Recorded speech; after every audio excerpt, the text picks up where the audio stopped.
अपि क्षमेणास्मिन्नाश्रमोपवने शष्पाणि चरन्तं देवगुप्तं द्रक्ष्यामि। अपि च न वृकः सालावृकोऽन्यतमो वा नैकचर एकचरो वा भक्षयति। निम्लोचति ह भगवान् सकलजगत्क्षेमोदयश्रयात्माद्यापि मम न मृगवधून्यास आगच्छति। अपि स्विद् कृतसुकृतमागत्य मां सुखयिष्यति। हरिणराजकुमारो विविध रुचिरदर्शनीय निजमृगदारकविनोदैर सन्तोषं स्वानामपनुदन। क्ष्वेलिकायां मा मृषा समाधिना मिलतदृशं प्रेमसंरभेण चकित आगत्य पृषदपरूष विषाणग्रेण लुठति। आसादित हविषि बर्हिषि दूषिते मयोपालब्धो भीतः सपद्युपरतरास ऋषिकुमार वदवहित करणकलाप आस्ते। किं वा अरे आचरितं तपस्तपस्विन्यानया यदीयमवनिः सविनय कृष्ण सारतनय तनुतर सुभग शिवत माघर खुर पदपङ्क्तिभिर्द्रविण विधुरातुरस्य कृपणस्य मम द्रविण पदवीं सूचयन्त्यात्मानं च सर्वतः कृतकौतुकं द्विजानां स्वर्गापवर्गकामानां देवयजनं करोति। अपि स्विदसो भगवानुडुपतिरेनं मृगपतिभयान्मृतमातरं मृगबालकं स्वाश्रम परिभ्रष्टमनुकम्पया कृपण जनवत्सलः परिपाति। किं वात्मज विश्लेषज्वर दव दहन शिखा भिरुपतप्यमान हृदयस्थल नलिनीकं मामुपसृत मृगितनयं शिशिरशान्तानुराग गुणित निजवदन सलिला मृत मयग भस्तिभिः स्वधयतीति च एव मघटमान मनोरथाकुल हृदयो मृगदारकाभासेन स्वारब्धकर्मणा योगारम्भणतो विम्भ्रशितः स योगतापसो भगवदाराधनलक्षणाच्च कथमितरथा जात्यन्तर एणकुणक आसङ्गः साक्षान्निः श्रेय सप्रतिपक्षतया प्राक्परित्यक्त दुसत्यज हृदयाभिजातस्य तस्यैव मन्तराय विहित योगारम्भणस्य राजर्षेरभरतस्य तावन्मृगा भकपोषणपालन प्रीणनलालनु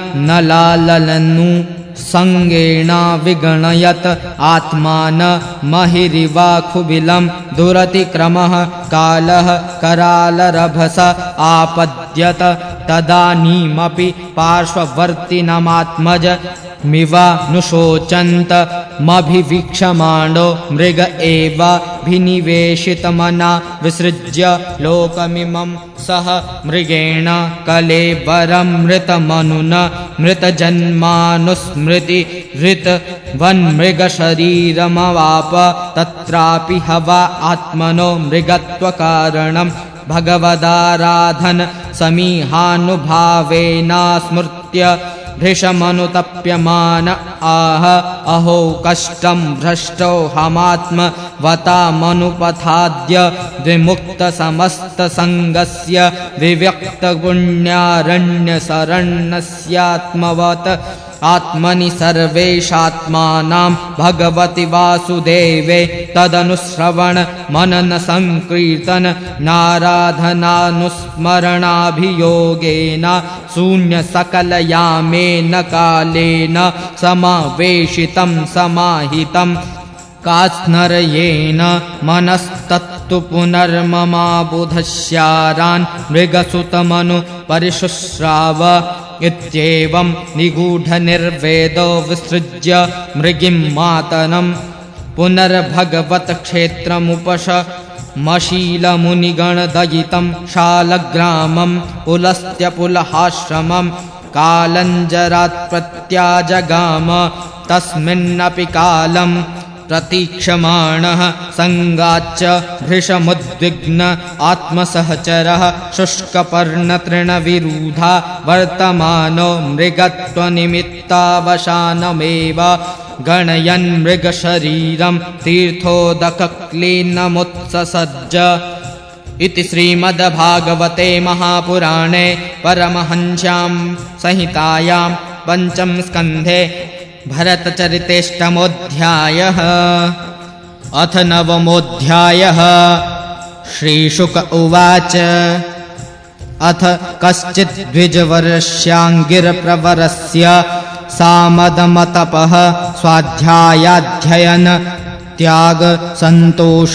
तितिक्षा प्रश्रय विद्यानसूयात्मज्ञानानन्दयुक्त स्यात् मत्सदृशश्रुतशीलाचार रूपौदार्यगुणा नवसौदर्या अङ्गजा बभूवुर्मिथुनं च यवीष्यां भार्यायां यस्तु तत्र पुमास्तमं परमभागवतं राजर्षिप्रवरं भरतमुत्सृष्ट मृगशरीरं चर्मशरीरेण विप्रत्वं गतमाहुः। तत्रापि स्वजनसङ्गाच्च भृशमुद्विजमानो भगवतः कर्मबन्ध विध्वंसन श्रवण स्मरण गुण विवरण चरणारविन्दयुगलं मनसा विदधतात्मनः प्रतिघातमाशङ्कमानो भगवदनुग्रहेण नुस्मृत स्वपूर्वजन्मा बलिरात्मानमुन्मत्त जडान्ध बधिरस्वरूपेण दर्शयामास लोकस्य तस्यापि ह वा आत्मजस्य विप्रः पुत्रस्नेहानुबद्धमना आ समावर्तनात् संस्कारान् यथोपदेशं विदधान उपनीतस्य च पुनः शौचाचमनादीन् कर्मनियमानन् भिप्रेतानपि समशिक्षयदनुशिष्टेन हि भाव्यं पितुः पुत्रेणेति स चापि तदुह पितृसन्निधा वेवासध्री चीनमिव स्म करोति छन्दास्यध्यापयिष्यन् सह व्याहृतिभिः सप्रणव शिरश्रीपदीं सावित्रीं ग्रीष्मवासन्तिकान् मासान् धियानमप्य समवेतरूपं ग्राहयामास। एवं स्वतनुज आत्मन्यनुराग वेशित चित्तः शौचाध्ययन व्रत नियम गुर्वनल शुश्रूषणाद्योपकुर्वाण ककर्माण्यनभियुक्तान्यपि समनुशिष्टेन भाव्यमित्यसदाग्रहः पुत्रमनुशास्य स्वयं तावदनधिगतमनोरथः कालेनाप्रमत्तेन स्वयं गृह एव प्रमत्त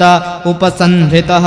अथ यवीयसि द्विजसति स्वगर्भजातं मिथुनं सपत्न्या उपन्यस्य स्वयमनुसंस्थया पतिलोकमगात। पितर्युपरते भ्रातर एनम तत्प्रभाव विदस्रय्यां विद्यायामेव पर्यवसितमतयो न परविद्यायां जडमतिरिति भ्रातुर्नुशासननिबद्धन्यान्यवृत्सन्त स च प्राकृतेर्द्विपद पशुभिरुन्नमत्तजड बधिरेत्यभिभाष्यमाणो यदा तदनुरूपाणि प्रभाषते कर्माणि च स कार्यमाणः परेच्छया करोति विष्टितो वेतनतो वा याज्ञा यदृच्छया वोपसादितमल्पं बहुमृष्टं कदन्नं वाभ्यवहरति परं नेन्द्रियप्रीतिनिमित्तं नित्यनिवृत्तनिमित्तस्वसिद्धविशुद्धानुभावा नन्दस्वात्मलाद्भाधिगमः सुखदुःखयोरद्वन्द्वनिमत्तयोर संभावित संवेशनानुन्मर्दनामज्जनरजसा महामणि रिवानभिव्यक्तब्रह्मवर्चसः कुपटा वृतकटि रूपवीतेनो रुमषिणा द्विजातिरिति ब्रह्मबन्धुरिति संज्ञया तज्ञ जनावमतो विचचार यदा तु परत आहारं कर्म वेतनत इहमानः स्वभ्रातृभिरपि केदारकर्मणि निरूपितस्तदपि करोति किन्तु न समं विषमं न्यूनमधिकमिति वेदकणपिण्याकफलीकरणकुल्माषस्थाली पुरीषादिन्यप्यमृतवदभ्यवहरति अथ कदाचित् कश्चित् वृषलपतिर्भद्रकाल्ये पुरुषपशुमालभतापत्यकामः तस्य देवमुक्तस्य पशोः पदवीं तदनुचराः परिधावन्तो निशीथसमये तमसावृताय मनधिगतपशव आकस्मिकेन विधिना केदारान् वीरासनेन मृगवराहदिभ्यः संरक्षमाणमङ्गिरः प्रवरसुतमपश्यन् अथ त एनमनवद्यलक्षणमवमृश्य भर्तृ कर्मनिष्पत्तिं मन्यमाना बद्ध्वा रशनया चण्डिकागृहमुपनिन्युर्मुदा विकसितवदनाः अथ पणयस्तं सविधिना भिषिच्याहतेन वाससाच्छाद्य भूषणालेपस्त्रकतिलकादिभिरुपस्कृत भुक्तवन्तं धूपदीपमाल्यलाज किशलयाङ्कुरफलोपहारोपेतया वैशसंस्थया महता गीतस्तुति मृदङ्गपणवघोषेण च पुरुषपशुं भद्रकाल्याः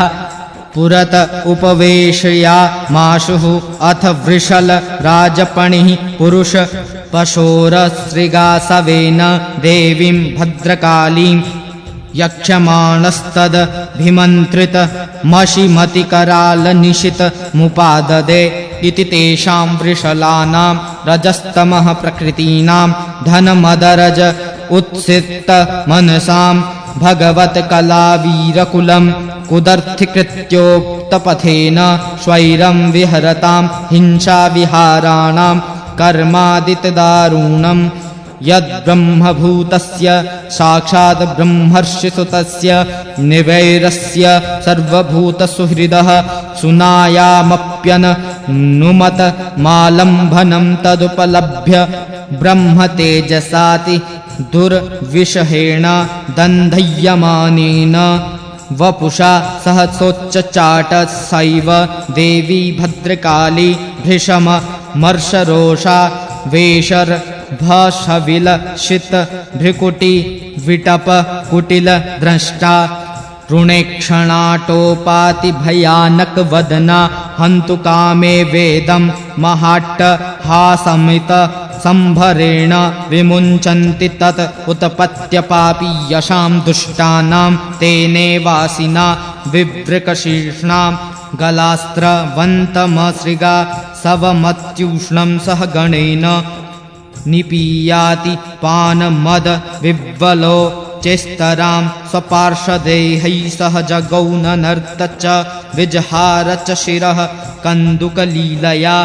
एवमेव खलु महद्भिचारातिक्रमः कात्स्नर्येनात्मने फलति न वा एतद्विष्णुदत्तमहद्भूतं यदसमभ्रमः स्वशिरच्छेदन आपतितेऽपि विमुक्तदेहाद्यात्मभावस्तु दृढहृदयग्रन्थीनां सर्वसत्त्वसुहृदात्मनां निर्वैराणां साक्षाद् भगवता निमिषादिवरायुधेना प्रमत्तेन तैस्तैरभावहि परिरक्ष्यमाणानां तत्पादमूलमकुतश्चिद्भयमुपसृतानां भागवत परमहंसानाम् इति श्रीमद्भागवते महापुराणे पारमहंस्यां संहितायां पञ्चमस्कन्धे जडभरतचरिते नवमोऽध्यायः। अथ दशमोऽध्यायः। श्रीशुक उवाच अथ सिन्धुसौवीरपते रहूगणस्य व्रजत इक्षुमत्यास्तटे तत्कुलपतिना शिबिकावाह पुरुषान् वेषणसमये दैवो नोपसादितः स द्विजवर उपलब्ध एष पीवा युवा संहन नांगो गोखर वद्धुरं वोढुलमिति पूर्ववष्टि गृहीतः सह गृहीतः प्रसभमतदर्ह उवाह शिबिकां स महानुभावः यदा हि द्विजवरस्ये श्रुमात्रावलोकानुगर्तेन समाहिता पुरुषगतिस्तदा विषमगतां सशिबिकां रहूगण उपधार्य पुरुषा नदिवहत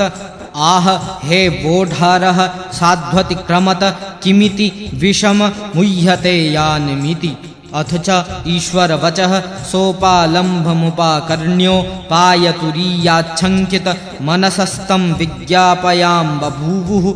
न वयं नरदेव प्रमत्ता भवनियमानुपथाः साध्वेव वहामः अयमधुनेव नियुक्तोऽपि न द्रुतं व्रजति नानेन सह वोढुं ह वयं पारयाम इति सांसर्गिको दोष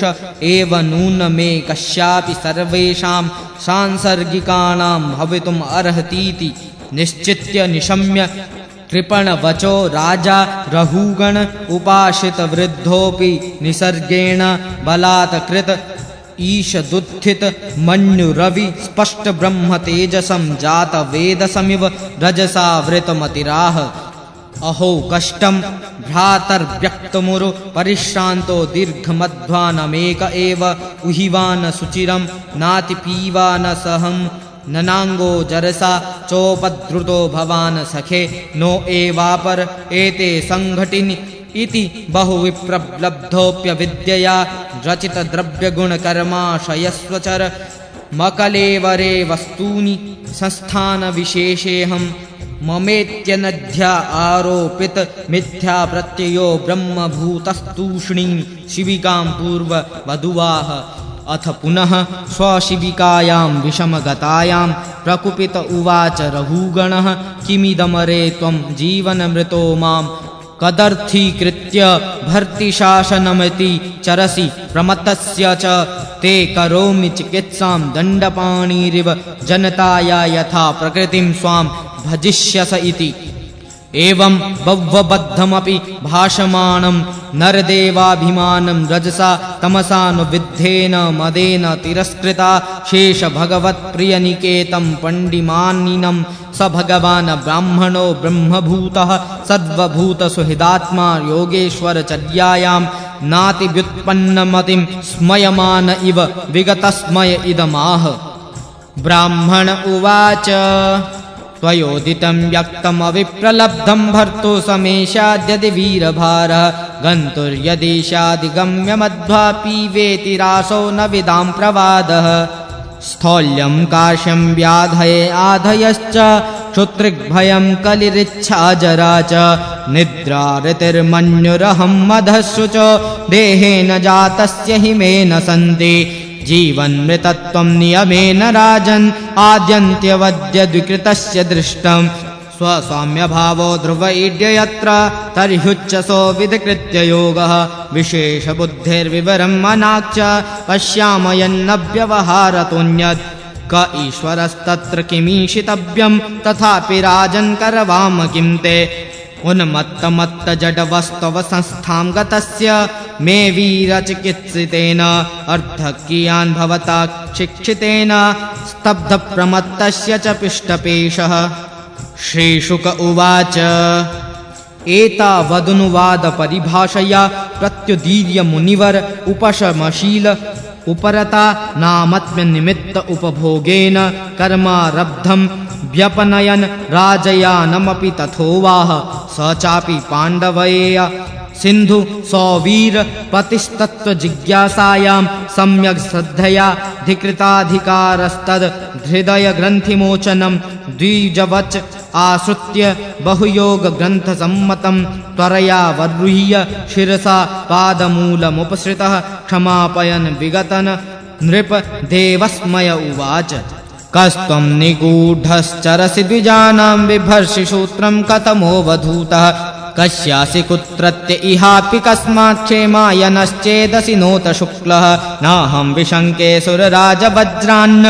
त्रयक्षशूलान्यमस्य दण्डात् नान्यर्कसोमानिलवित्तपात्रांश्छङ्के भृशं ब्रह्मकुलावमानात् तदब्रूह्य सङ्गो जडवन्निगूढ विज्ञानवीर्यो विचरस्य पारः वचांसि योगग्रथितानि साधो ननः क्षमन्ते मनसापि भेत्तुम् अहं च योगेश्वरमात्मतत्त्व विदां मुनीनां परमं गुरुं वै प्रष्टुं प्रवृत्तः किमिहारणं तत् साक्षाद्धरिं ज्ञानकलावतीर्णं स वै भवान् लोकनिरीक्षणार्थमव्यक्तलिङ्गो विचरत्यपिष्वित् योगेश्वराणां गतिबन्धबुद्धि कथं विचक्षित गृहानुबन्धः दृष्टक्षमः कर्मत आत्मनो वै भर्तुर्गन्तुर्भवताश्च मन्ये यथा सदोदानयनाद्यभावा समूल इष्टो व्यवहारमार्ग स्थालग्नितापात् पयशोभितापस्तत्तापतश्चण्डुलगर्भरन्धि देहेन्द्रियाश्वासयनन्निकर्षात् तत्संसृतिः पुरुषस्यानुरोधात् शास्ताभिगोप्ता नृपतिः प्रजानां यं किङ्करो वै नपि नष्टिपिष्टम् स्वधर्ममाराधनमच्युतस्य यदीहमानो विजहात्यगोघम् तन्मे भवान्नरदेवाभिमान मदेन तुच्छीकृतसत्तमस्य किशिष्टमैत्रे दृशमार्तबन्धो यथा तरे सद् वन्ध्यानमंह न विक्रिया विश्रुहितत्सखस्य साम्येन वीताभिमतेष्वापि महद्विमानात् स्वकृताद्धिमाद्रिं नक्षत्यदूरादपि शूलपाणिः इति श्रीमद्भागवते महापुराणे पारमहंस्यां संहितायां पञ्चमस्कन्धे दशमोऽध्यायः। अथेकादशोऽध्यायः। ब्राह्मण उवाच अकोविदः कोविदवादवादन् वदस्यथो नीतिविदं वरिष्ठ न सूरयो हि व्यवहारमेनं तत्त्वाममर्षेण सह मनन्ति तथैव राजन्नुर्गार्हमेधावितान् विद्योर्विजिम्भितेषु न वेदवादेषु हि तत्त्ववादः प्रायेण शुद्धो च कास्ति साधुः न तस्य तत्त्वग्रहणाय साक्षाद्वरीयशीरपि वाचः समासन् स्वप्नेऽनुरुक्त्या गृहमेधि सौख्यं न यस्य हेयानुमितं स्वयं स्यात् यावन्मनोरजसा पुरसस्य सत्त्वेन वा तपसा वानुरुद्धं चेतोभिराकूतिभिरातनोते निरङ्कुशं कुशलं चेतरं वा स वासनात्मा विषयोपरोक्तो गुणप्रवाहो विकृतः षोडशात्मा बिभ्रत्पृथङ् नामभिरूपमेदन् मन्तर्बहिष्टं च पुरैस्तनोति दुःखं सुखं व्यतिरिक्तं च तीव्रं कालोपपन्नं फलमाभ्यनक्ति आलिङ्ग्यमाया रचितान्तरात्मा स्वदेहिनं संसृतचक्रकूटः तावानयं व्यवहारः सदाभि क्षेत्रज्ञसाक्षो भवति स्थूलसूक्ष्म तस्मान्मनोलिङ्गमदो वदन्ति गुणागुणत्वस्य परावरस्य गुणानुरुक्तं व्यसनाय जन्तो क्षेमाय नैर्गुण्यमथो मनः स्यात् यथा प्रदीपो घृतवर्तिमस्नन् शिखा सधूमा भजति हन्यदा स्वम् पदं तथा गुणकर्मानुबन्धं वृत्तिर्मनः श्रयतेऽन्यत्र तत्त्वम् एकादशासन्मनसो हि वृत्तय काकूतयः पञ्चधियोऽभिमानः मात्राणि कर्माणि पुरन्त चासां वदन्ति हेकादश वीरभूमि गन्धकृतस्पर्शरसस्रवांसि विसर्गरत्यभिजल्पशिल्पः एकादशं स्वीकरणं ममेति शय्यामहं द्वादशमेक आहु द्रव्यस्वभावा क्षयकर्मकालैरेकादशामी मनसो विकारः सहस्रशः शतशः कोटिशश्च क्षेत्रज्ञतो न मिथो न स्वतः स्युः क्षेत्रज्ञ एता मनसो विभूतिर्जीवस्य माया रचितस्य नित्याः आविर्हिताः क्वापि तिरोहिताश्च शुद्धो विचष्टे ह्यविशुद्धकर्तुः क्षेत्रज्ञ आत्मा पुरुषः पुराणः साक्षात् स्वयं ज्योतिरजः परेशः नारायणो भगवान् वासुदेवः स्वमाययात्मन्यवधीयमानः यथा नीलः स्थावरजङ्गमाना आत्मा स्वरूपेण निविष्ट ईशेत् एवं परो भगवान् वासुदेवः क्षेत्रज्ञ आत्मेदमनुप्रविष्टः न यावदेतां तनुभृन्नरेन्द्र विधूयमायं वयुनोदयेन विमुक्तसङ्गोजितषट्प्रपत्नो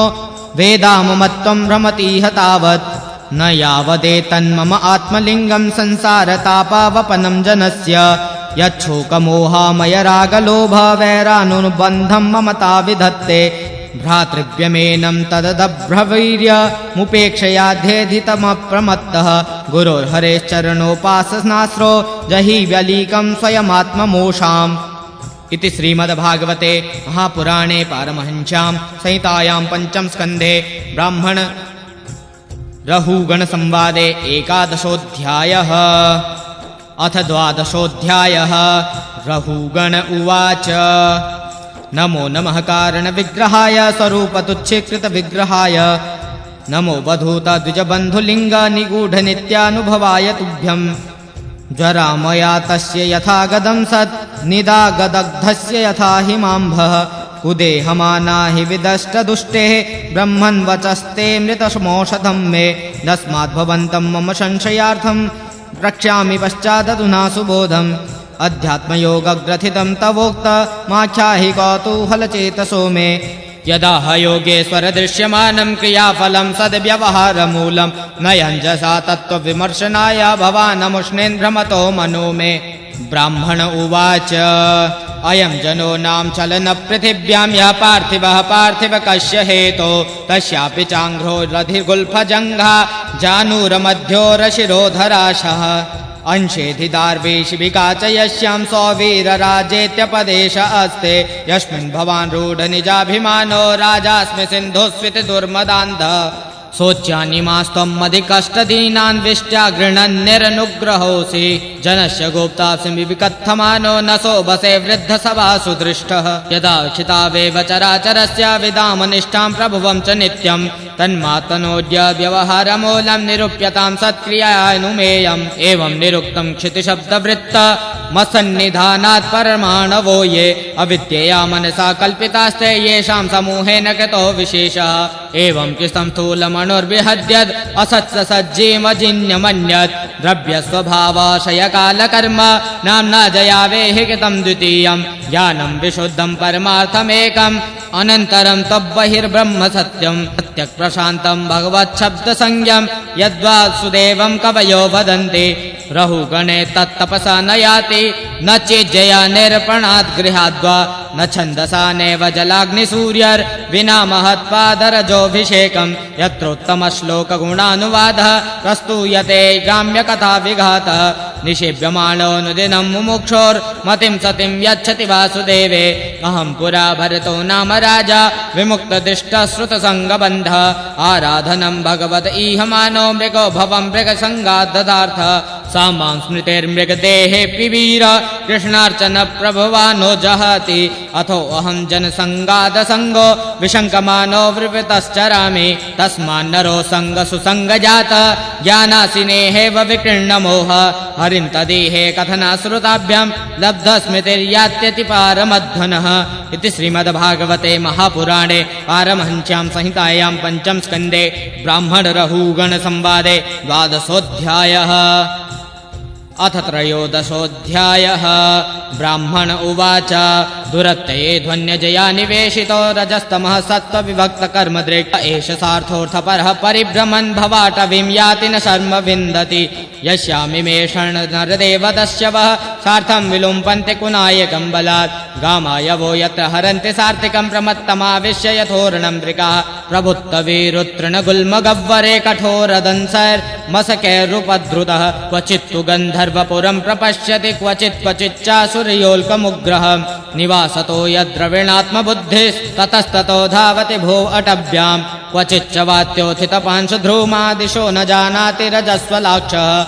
अदृश्यझिल्लेष्वनकर्णशूला उलूकवार्घ्वे व्यथितान्तरात्मा अपुण्यवृक्षान् शयते क्षुधार्दितो मरीचितोऽन्यान्निविधावति क्वचिद्वितो यः सरितोऽभियाति परस्परं चालसये निरन्ध आसाद्य दावं क्वचिदग्नितप्तो निर्विद्यते क्वच यक्षैर्हिताशुः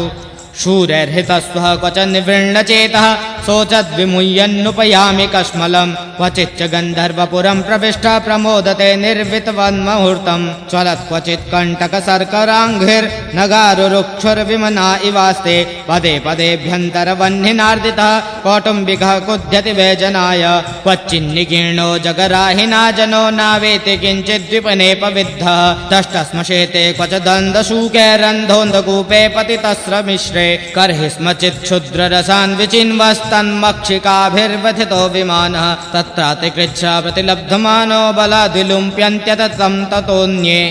क्वचिच्च शीतातपवातवर्ष प्रतिक्रियां कर्तुमनीश आस्ते क्वचिन्मिथो विपणन् यच्च किञ्चित् विद्वेषमृच्छत्युत वित्तशाठ्यात् क्वचित् क्षीणधनस्तु तस्मिन् शय्यासनस्थानविहारहीनः याचन् परादप्रतिलब्धकामः पारक्यदृष्टिर्लभते वमानम् अन्योन्यवित्तव्यतिसङ्गवृद्ध वैरानुबन्धो विवहन्मिथश्च अध्वन्यमुष्मिन्नुरुकृच्छ वित्त बाधोपसर्गैर्विहरन् विपन्नः तास्तान् विपन्नान् सहितत्र तत्र विहाय जातं परिगृह्य सार्थ आवर्ततेऽद्यापि न कश्चिदत्र वीराध्वनः पारमुपैति योगम् मनस्विनो निर्जितदिग्गजेन्द्र ममेति सर्वे भुवि बद्धवैरा मृधे सैरन्न तु तत्र जन्ति यन्यस्तदण्डो गतवैरोऽभियाति प्रसज्जति क्वापि लता भुजाश्र यस्तदाश्रया व्यक्तपदद्विजस्पृहः क्वचित् कदाचिद्धरि चक्रतस्त्रशन् सख्यं विधत्ते बककङ्कगृध्रेः तैर्व्यञ्चितो हंसकुलं समाविशन् नरोचयन् शीलमुपैति वानरान् तज्जातिरासेन सुनिवृतेन्द्रियः परस्परोद्वीक्षण विस्मृतावधि द्रुमेषु रञ्छन् सुदतारवत्सलो व्यवायदीनो विवशः स्वबन्धने क्वचित् प्रमादाग्निरिकन्दरे पतन् वल्लिं गृहीत्वा गजभीत आस्थितः अतः कथञ्चित् स विमुक्त आपदः पुनश्च सार्धं प्रविशन्त्यरिन्दम अध्वन्यमुष्मिन्न जया निवेशितौ भ्रमञ्जनोऽद्यापि न वेद कश्चन रहुगणत्वमपि ह्यध्वनोऽस्य सन्न्यस्तदण्डः कृतभूतमैत्रः असज्जितात्मा हरिसेवयाशितं यानासि मादाय तरातिपारम् राजोवाच अहो निजन्माखिलजन्मशोभनं किं जन्मभिस्त्वत्पररप्यमुष्मिन् न यद्धृषेकेश यशः कृतात्मनां महात्मनां वः प्रचुरः समागमः न ह्यद्भुतं त्वच्चरणाब्जरेणुर्भ्यतां हसो भक्तिरधोक्षजेमला मोहूर्तिकाद्यस्य समागमाच्च मे दुस्तर्कमूलोपहतो विवेकः नमो महद्भ्योऽस्तु नमः शिशुभ्यो नमो युवभ्यो नम आवटुभ्यः ये ब्राह्मणागामवधूतलिङ्गाश्चरन्ति तेभ्यः शिवमस्तु राज्ञाम् श्रीशुक उवाच इत्येवमुत्तरामातः स वै ब्रह्मर्षिसुतः सिन्धुपतय आत्मसतत्वं विगणयतः परानुभावः परमकारुणी कतयोपदिश्य रहुगणेन सकरुणं विवन्दितचरण आपूर्णाणव इव निभृतकर्णयोर्म्यासयो धरणी मिमां विचचार सोवीर पतिरपि सुजन समवगत परमात्म सतत्व आत्मन्यविद्याध्यारोपितां च देहात्ममतिं विससर्ज एवं हि नृप भगवदाश्रिता श्रितानुभावः राजोवाच यो ह वा इह बहुविधा महाभागवत त्वया भीतः परोक्षेण वचसा जीवलोकभ वाध्वास ह्यार्य मनीषया कल्पित विषयो नाञ्जसा व्युत्पन्नलोक समधिगमः अथ तदैवै तदुर्वगमं समवेतानुकल्पेन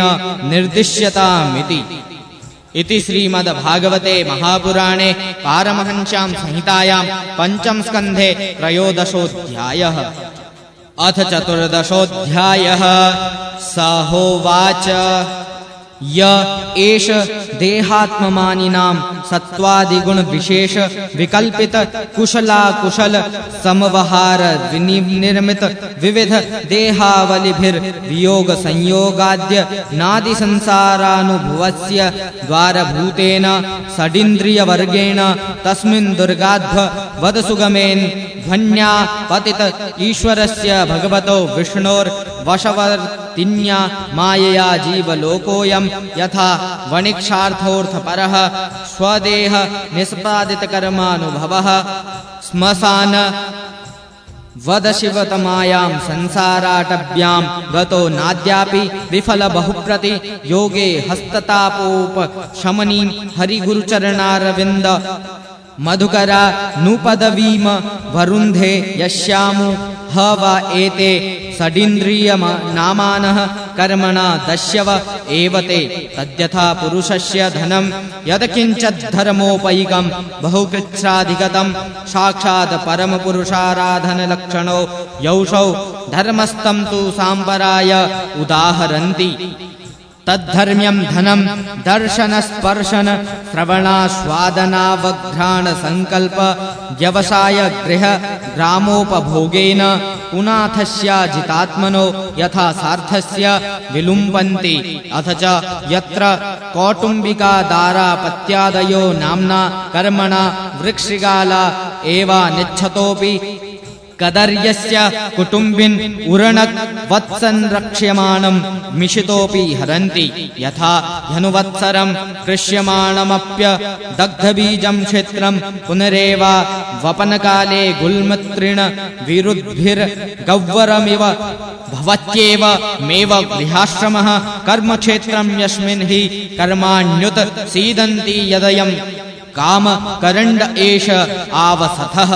तत्र गतो दंशमशक समापश देर मनुजेः शलभशकुन्तत स्कर मूषकादिभिरु परुध्यमाना बहिः प्राणः क्वचित् परिवर्तमानोऽस्मिन् धन्यविद्या कामकर्म भिरुपरक्त मनसा नुपपनार्थं नरलोकं गन्धर्वनगर मुपपन्नमिति मिथ्या दृष्टिरनुपश्यति तत्र च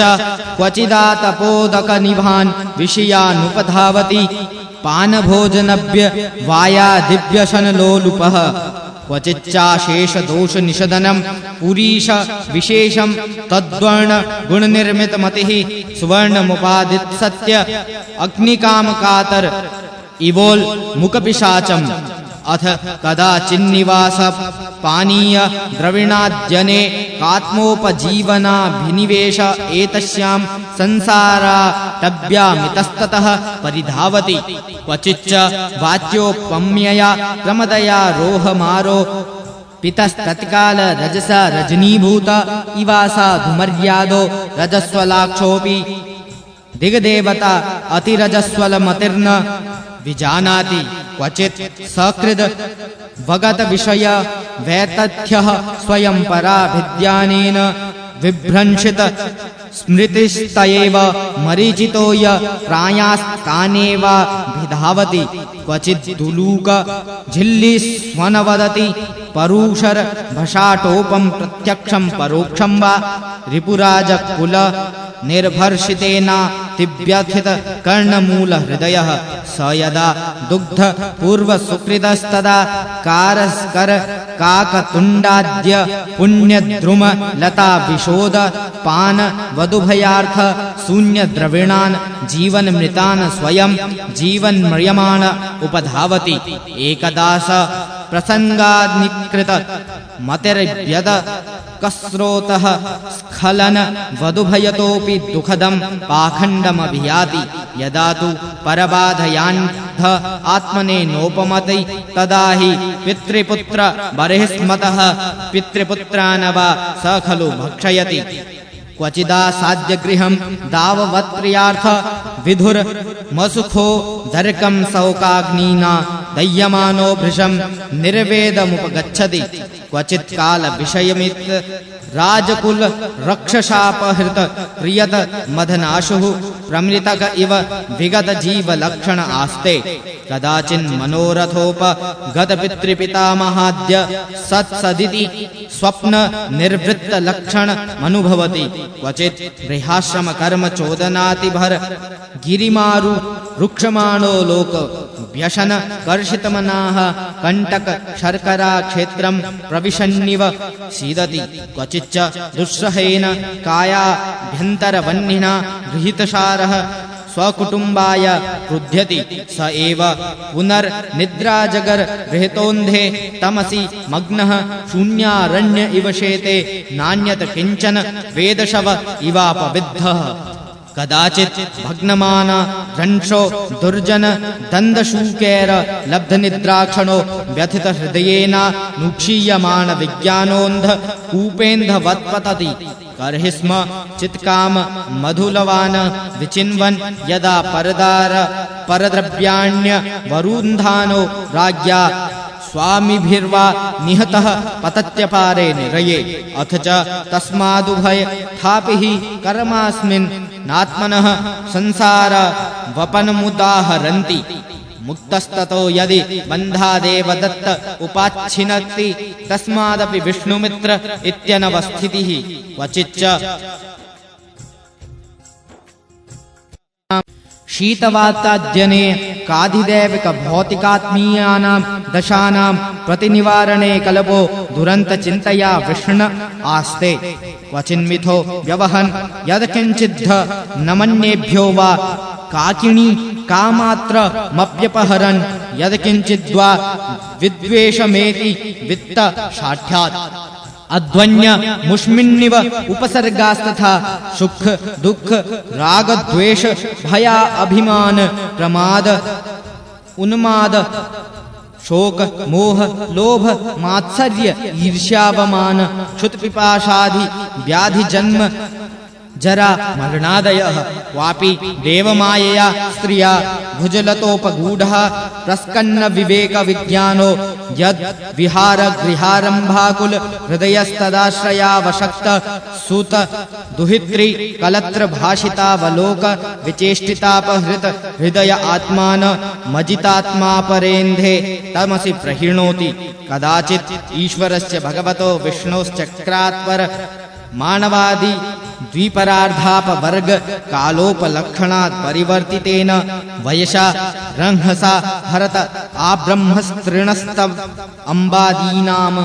भूतानां निमिषतो मिषतां वित्रस्त हृदयस्त मेवश्वरं कालचक्र निजायुधं साक्षात् भगवन्तं यज्ञपुरुष मनादृत्य पाखंड देवताः कंकगृध्र बकवटप्राया आर्य समय परिहृताः सांख्यत्येन विधत्ते यदा पाखंडी भिरात्म वंचितेस्तैरुर वंचितो ब्रह्मकुलं समावशंस्तेषां शीलमुपनयना दृश्योतस्मार्थ कर्मानुष्ठानेन भगवतो यज्ञपुरुषस्य राधनमेव तदरोचयन् शूद्रकुलं भजते निगमाचारे शुद्धितो यस्य मिथुनिभावाः कुटुम्बभरणं यथा वानरजातेः तत्रापि निर्वरोधः स्वैरेण विहरन्निति कृपणबुद्धिरन्योन्य मुखनिरीक्षणादीना ग्राम्यकर्मणेव विस्मृतकालावधिः क्वचित् द्रुम वैदेहिकार्थेषु गृहेषु रंशन् यथा वानरः सुददार वत्सलो व्यवायक्षणः एवं अध्वन्य वरुन्धानो मृत्युगज भयात्तमसि गिरिकन्दर प्राये क्वचित् शीत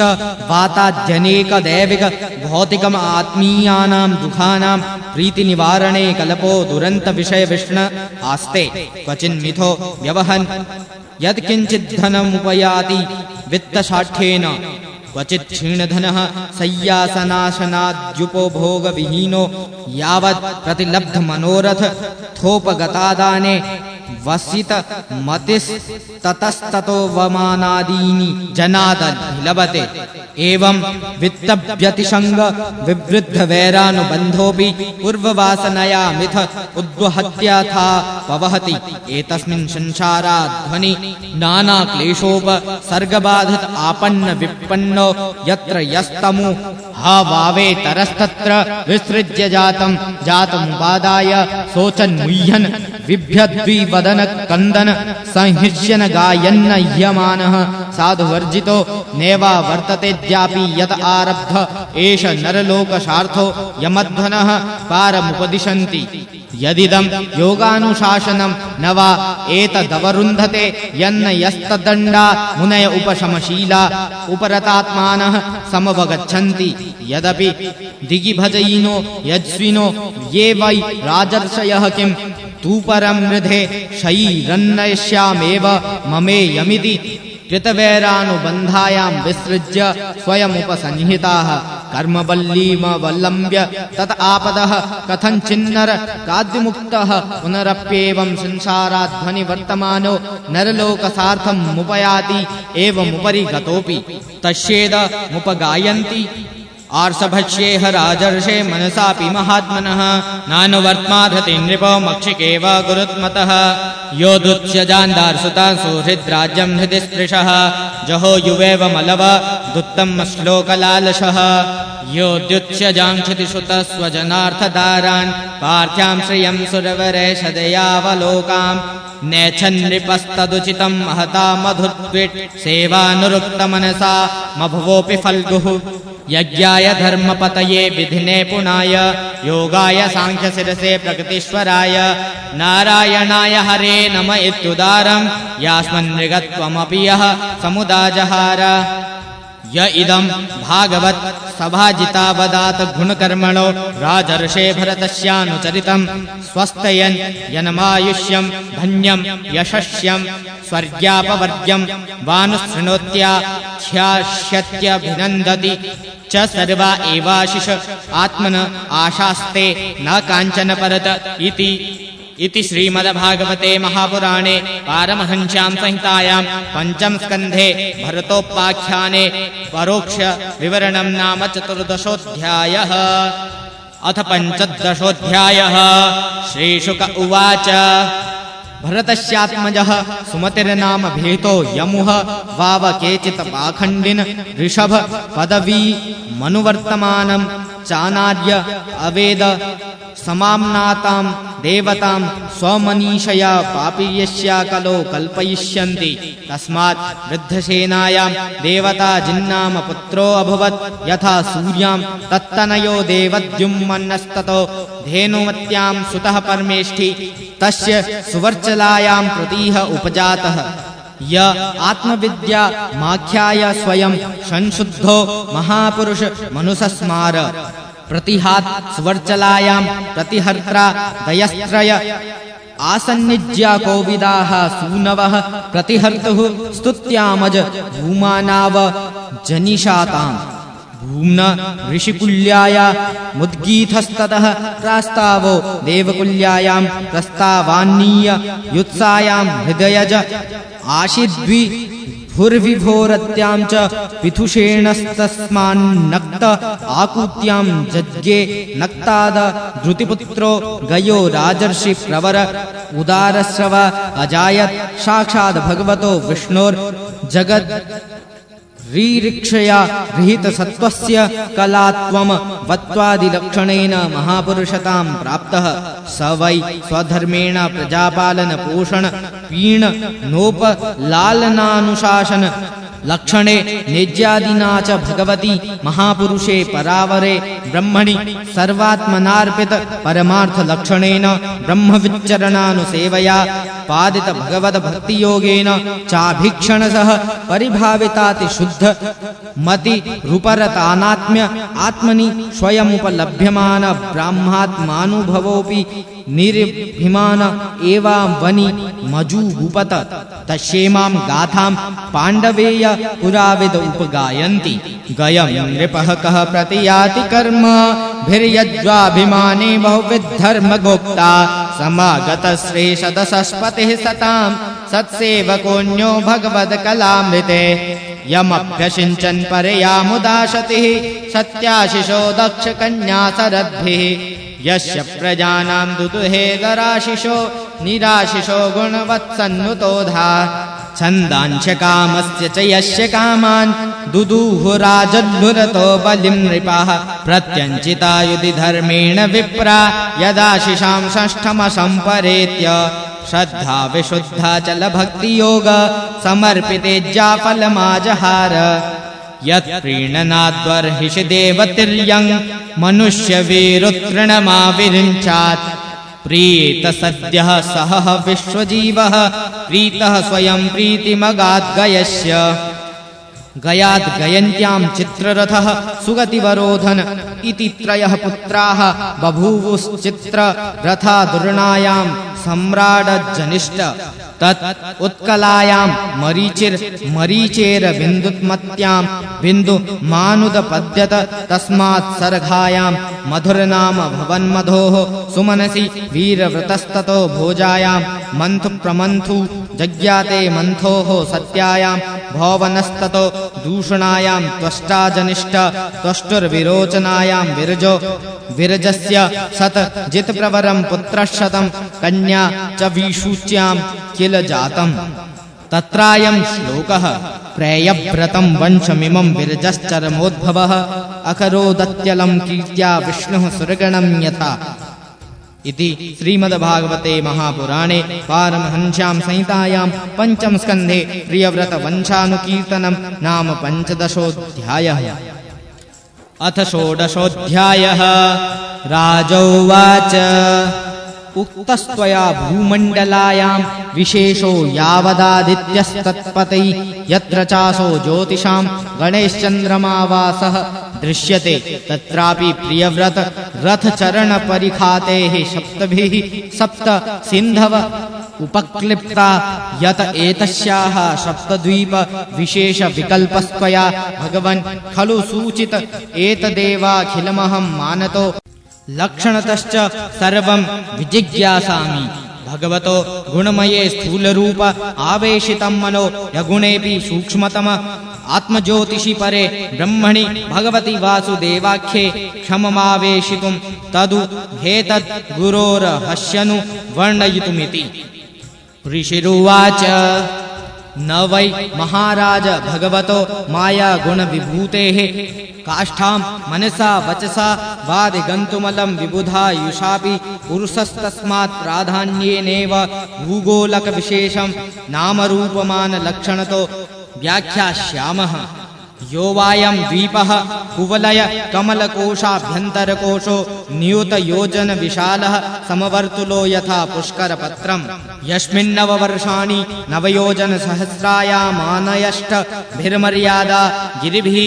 सुविभक्तानि भवन्ति। येषां मध्ये इलावृतं नामाभ्यन्तरवर्षं यस्य नाभ्यामवस्थितः सर्वतः सौवर्णः कुल गिरिराजो मेरु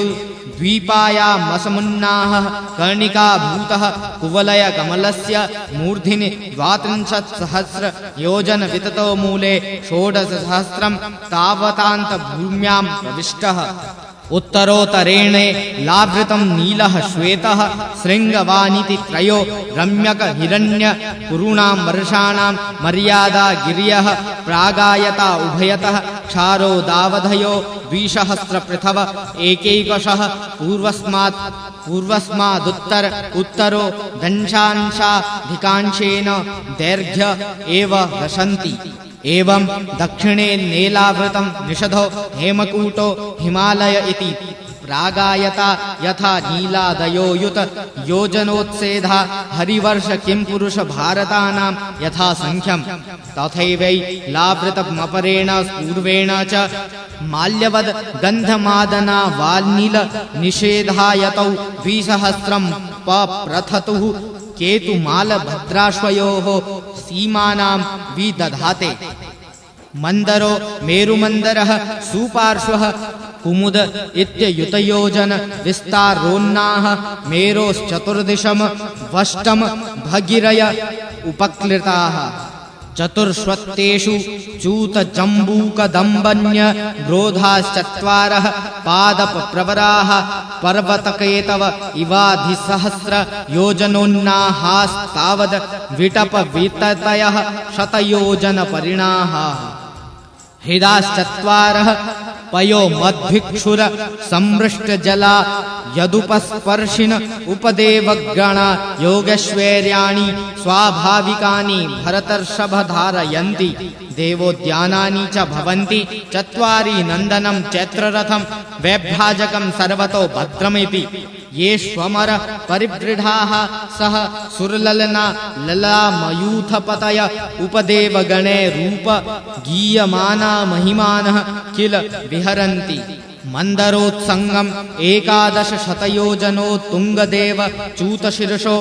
गिरिशिखरस्थूलानि फलान्यमृतकल्पानि पतन्ति तेषां विशीर्यमाणानां मति मधुर सुरभि सुगन्धि बहुलारुण रसोदेनारुणोदानां नदी मन्दगिरि शिखरान् निपतन्ति पूर्वेणे लावृत मुप्लावयति यदुपजोषणात् भवान्या अनुचरीणां पुण्यजनवधूनां वयवस्पर्श सुगन्धवातो 10 योजनं समन्तादनुवासयति एवं जम्बूफलानाम् अत्युच्च निपात विशीर्णानां नस्थि प्रायाणां मिभ कायिनिभानां रसेन जम्बूनां नदी मेरु मंदर शिखरा दयुत योजनादवनितले निपतन्ति दक्षिणेनात्मानं यावदिलावृत मुपश्यन्दयति तावद् उभयोरपि रोधसौर्या मृत्तिका तद्रशेनानुविध्यमाना वायवर्कसंयोग विपाकेन सदा मरलोकाभरणं जाम्बूनदं नाम सुवर्णं भवति यदुह वाव विबुधादयः सह युवतिभिर्मुकुट कटककटी सूत्राद्याभरणरूपेण खलु धारयन्ति यस्तु महाकदम्बः सुपार्श्व निरूढो यास्तस्य कोटरेभ्यो विनिस्तृताः पाञ्चायां परिणाहाः पंच मधुधाराः सुपार्श्व शिखरात् पतन्त्यो परेणात्माना मिलावृतमनुमोदयन्ति या ह्युपयुञ्जानानां मुखनिर्वासितो वायुः समन्तात् शतयोजन मनुवासयति एवं कुमुदनिरूढो यः शतवल्शो नाम वटस्तस्य स्कन्धेभ्यो नीचीनाः पयोदधि मधुघृतगूढान्नाद्यम्बर शय्यासनाभरणादयः सर्व एव कामदुघा नदाः कुमुदाग्रात् पतन्तस्तमुत्तरेणे लावृतमुपयोजयन्ति यानुपजुषाणां न कदाचिदपि प्रजानां वलि फलित्कल स्वेद दौर्गन्ध्य जरा मय मृत्यु शीतोष्ण वैवण्योपसर्गादयस्ताप विशेषा भवन्ति यावज्जीवं सुखं निरति स्वयमेव कुरंग कुर रकुसुम्भ वेंकंक त्रिकूट शिशिर पतंग रुचिक निषध श्रीनिवास कपिल शंख वैदुर्यजा रुधि हंसर्ष भनाग कालंजर नारदादयो विंशति गिरयो मेरोः कर्णिकाया इव केशरभूता मूलदेशे परित उपक्लिप्ताः जठर देवकूटौ मेरुं पूर्वेणाष्टादश योजन सहस्रमुदगायतो 200 पृथुतुंगो भवतः एवं परेण पवनपारियात्रौ दक्षिणेन केला शकर वीरौ प्रागायता वेव मुत्तर तस्री श्रृंगमकरा वष्टभिरितेः परिस्त्रितोऽग्निरिव परितश्चकास्ति काञ्चनगिरिः मेरोर्मूर्धनि भगवत आत्मयोर नमध्यत उपक्लिप्तां पुरीमयुत योजन साहस्रीं सम चतुरस्रां शातकौम्भीं वदन्ति तामनु परितो लोकपालानामष्टानां यथादिशं यथा रूपं तुरीयमानेन पुरोष्टावुपक्लिप्ताः इति श्रीमद्भागवते महापुराणे पारमहंस्यां संहितायां पंचम स्कन्धे भुवनकोशवर्णनं नाम 16ोऽध्यायः। अथ 17ोऽध्यायः। श्रीशुक उवाच तत्र भगवतः साक्षाद्यज्ञ लिंगस्य विष्णोर्विक्रमतो वामपादाङ्गुष्ठन खनिर्भिन्नोर्ध्वान्द कटाह विवरणेनान्तः प्रविष्टाया बाह्यजलधारा तच्चरण पंकजा वनेजनारुण किंजलको परंजिताखिल जगदघमलापहोपस्पर्शनामला साक्षाद भगवत पदीत्यनुपलक्षितवचो विधीयमानातिमहता कालेन युगसहस्रोपलक्षणेन दिवो मूर्धन्यवततार यत्तद् विष्णुवतमाहुः यत्र ह वाव वीरव्रत औत्तानपादिः परम भागवतो स्मत्कुल देवता चरणारविन्दोद कमिति या मनुष वनमुत्कृष्यमाण भगवद भक्ति योगेन दृढ़ं क्लिद्यमानान्तरहृदय औत्कण्ठ्य विवशा मीलित लोचन युगल उड्मल विगलिताम अलबाष्पकल याभि व्यज्यमान रूप पुलक पुलको धुनापि परमादरेण शिरसा बिभर्ति ततः सप्तऋषयस्तत्र भावा विज्ञायां ननु तपस आत्यन्तिकी सिद्धि रेतावती भगवती सर्वात्मनि वासुदेवे नुपरत भक्तियोगलार्धे नैवोपेक्षितान्यार्थात्मगतयो मुक्तिमिवागतां मुमुक्षव इव शबहु मानमद्यापि जटाजूटेरुद्वहन्ति ततो नेकसहस्रकोटि विमानानीक संकुल देवयानेनावतरन्ति दुमण्डलमावार्य ब्रह्मसदने निपतति तत्र चतुर्धा भिद्यमाना चतुभिर्नाम भिश्चतुर्दिश मभिस्पन्दन्ति नद नदी पतिमेवाभिनि विशति शीतालकनन्दा चक्षुर्भद्रेति सीता तु ब्रह्मसदनात् केशरा चलादिगिरिशिखरेभ्यो दौधः प्रस्रवन्ति गन्ध मादन मूर्धसु पतित्वान्तरेण भद्रा स्ववर्षं प्राच्यां दिशि क्षारसमुद्रमभिप्रविशति एवं माल्य वच्छिखरान् निष्पतन्ति ततो नुपरत वेगा केतुमालमभि चक्षुः प्रतीच्यां दिशि सरित्पतिं प्रविशति भद्रा चोत्तरतो मेरुशिरसो निपतिता गिरिशिखराद गिरिशिखर मतिहाय शृङ्गवतः शृङ्गाद वश्यन्दमाना उत्तरास्तुं करुनभित उदीच्यां दिशि जलधिमभिप्रविशति तथैवालकनन्दा दक्षिणेन ब्रह्मसदनाद्बहूनि गिरिकूटान्यतिक्रम्य हेमकूटाद्धेम कूटान्यतिरभशतररंहषा लुठयन्ति भारतमभिवर्षं दक्षिणश्याम दिशि जलधिम अभिप्रविशति यस्यां स्नानार्थं चागच्छतः पुंसः पदे पदे श्वमेधराजसूयादीनां फलं न दुर्लभमिति अन्ये च नदा नद्यश्च वर्षे वर्षे सन्ति बहुशो मेरवादिगिरि दुहितरः शतशः तत्रापि भारतमेव वर्षं कर्मक्षेत्रमन्यान्यष्टवर्षाणि स्वर्गीणां पुण्यशेषोपभोगस्थानानि भौमानि स्वर्गपदानि व्यपदिशन्ति येषु पुरुषाणां युतपुरुषा युर्वर्षाणां देवकल्पानां नागायुतप्राणानां वज्र संहनन बल वयोमोद प्रमुदित महासौरत मिथुन व्यवायाप वर्ग वर्षधृते कगर्भ कलत्राणां तत्र तु तेता सुगमशमः कालो वर्तते यत्र ह देवपतयः श्वेः श्वेर्गणनायकैर् विहितं हा हरणाः सरवर्तु कुसुमस्तव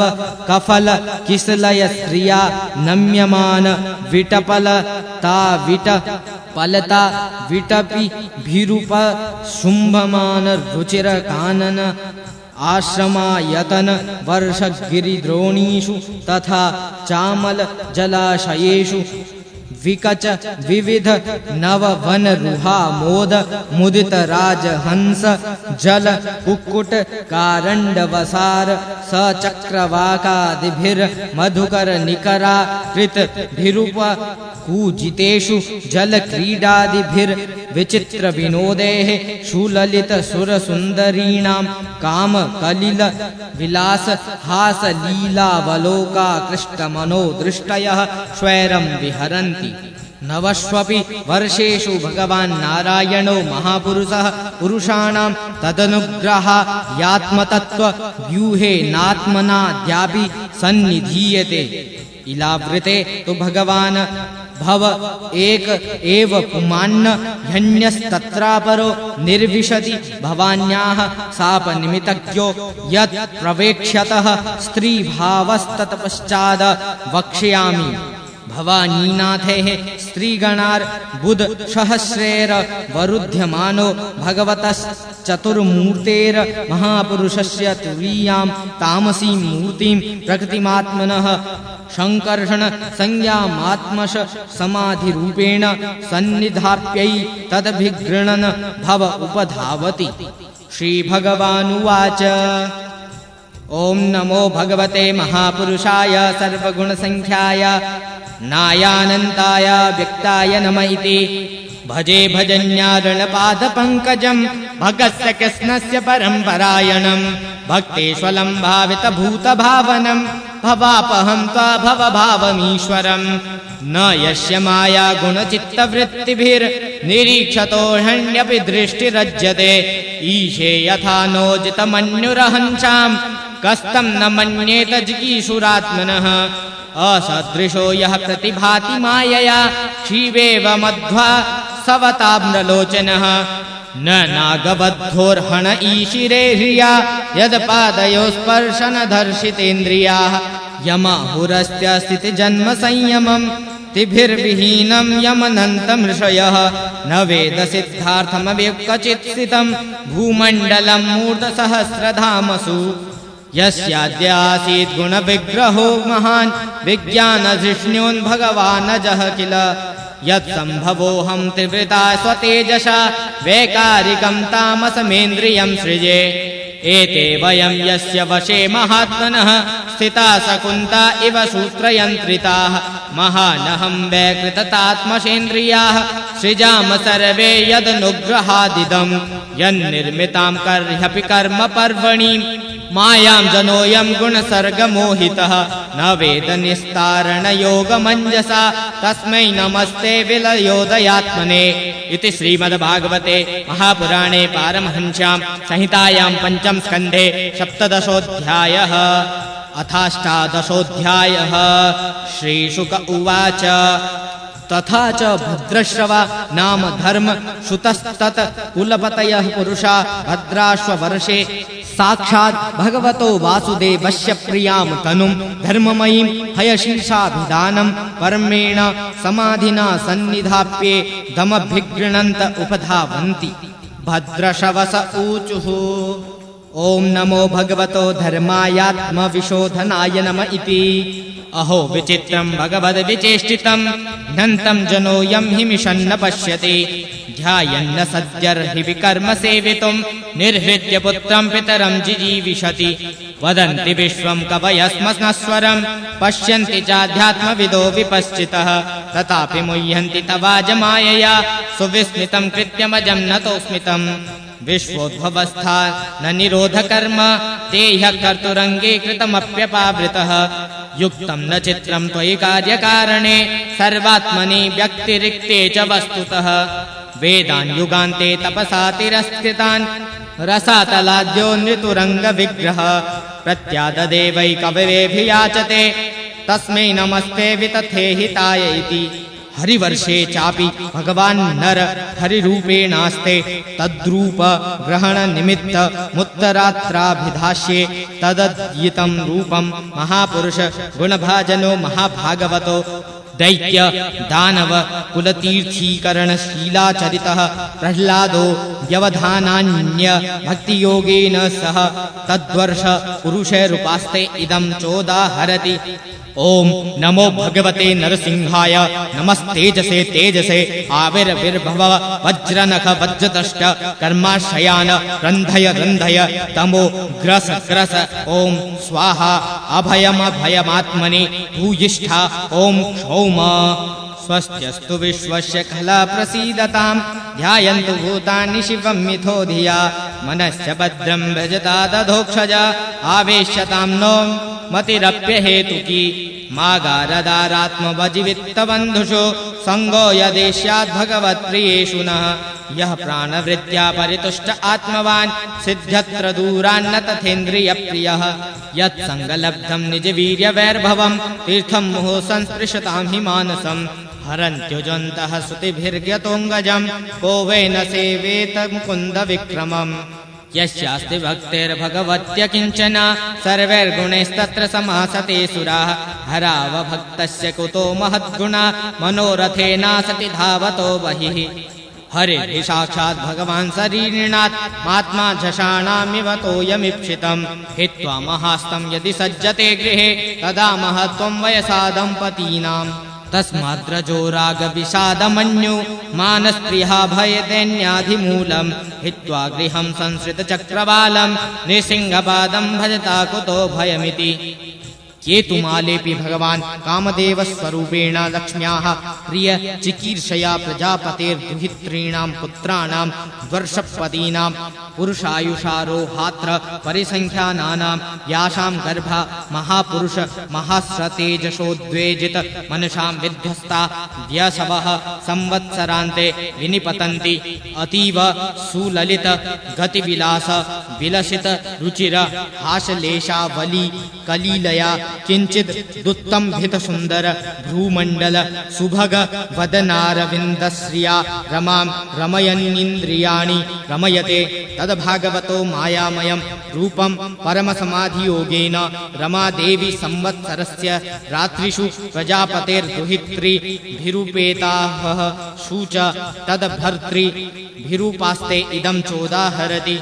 ओम ह्रां ह्रीं ह्रूं ओम नमो भगवते ऋषिकेशाय सर्वगुण विशेषैर्विलक्षितात्मने आकूतीनां चित्तीनां चेतसां विशेषाणां चाधिपतये षोडश कला यच्छन्दोमयायान्न मयायामृतमयाय सर्वमयाय सहसे ओजसे बलाय कान्ताय कामाय नमस्ते उभयत्र भूयात् स्त्रियो व्रतेस्त्वा ऋषिकेश्वरं स्वतो ह्याराध्यलोके पतिमाशाशतिन्यं तासां न ते वै परिपान्त्यपत्यं प्रियं धनायुंषि यतो स्वतन्त्राः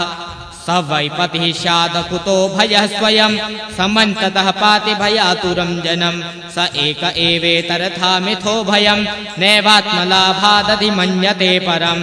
या तस्य ते पादसरोरुहार्हणं निकामयेत् साखिलकामलम्पटा तदेव राशिप्सितमीप्सितोर्चितो यद्भग्न्याञ्च भगवत्प्रतप्यते मत्प्राप्तये जेषसुरासुरादयस्तप्यन्त उग्रं तप इन्द्रिये धियः ऋते भवत्पादपरायणान् मां विदन्त्यहं त्वद्धृदया यतोजित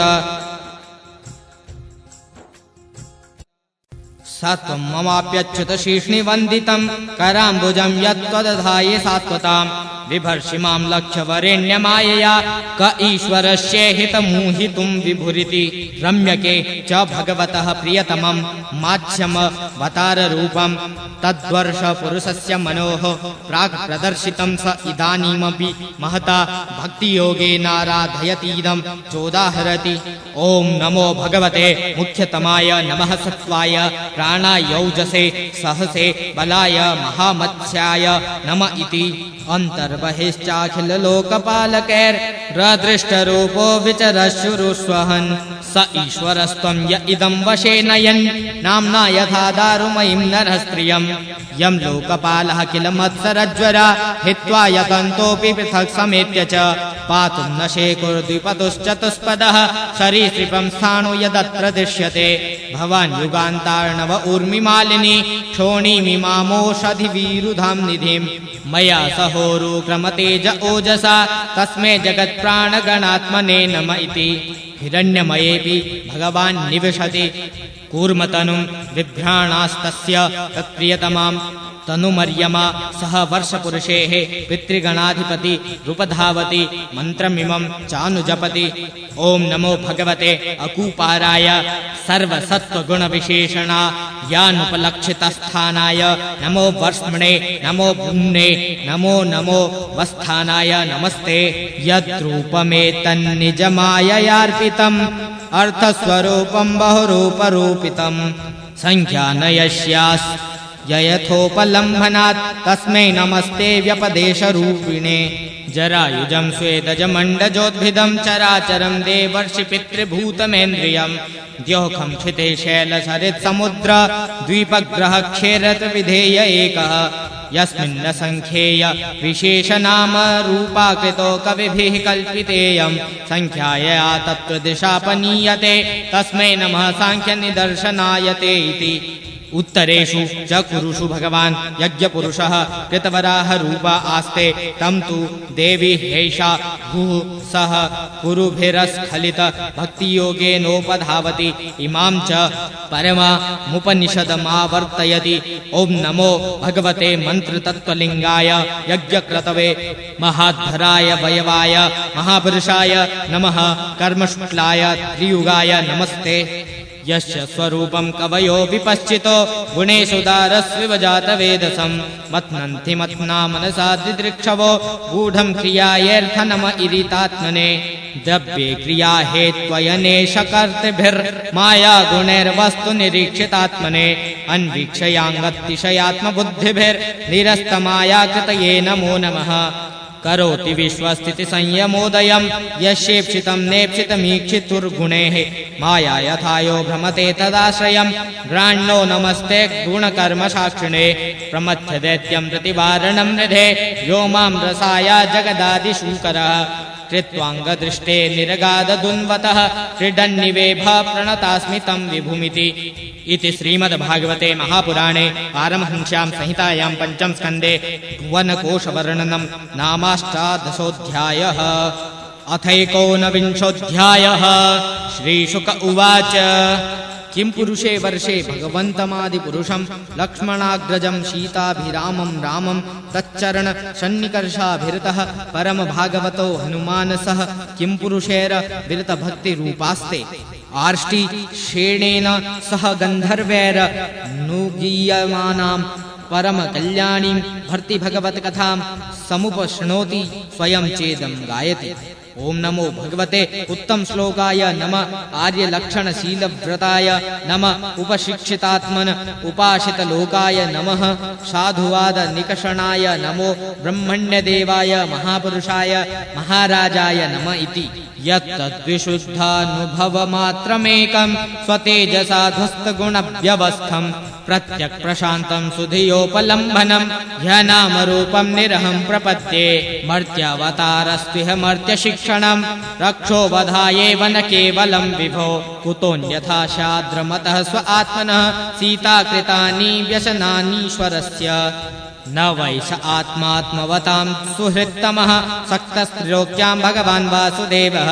न स्त्रीकृतं कस्मलमुष्णुवीत न लक्ष्मणं चापि विहातुमर्हते न जन्मनो न महतो न सौभगं न वाङ् न बुद्धि न कृतस्तोषहेतुः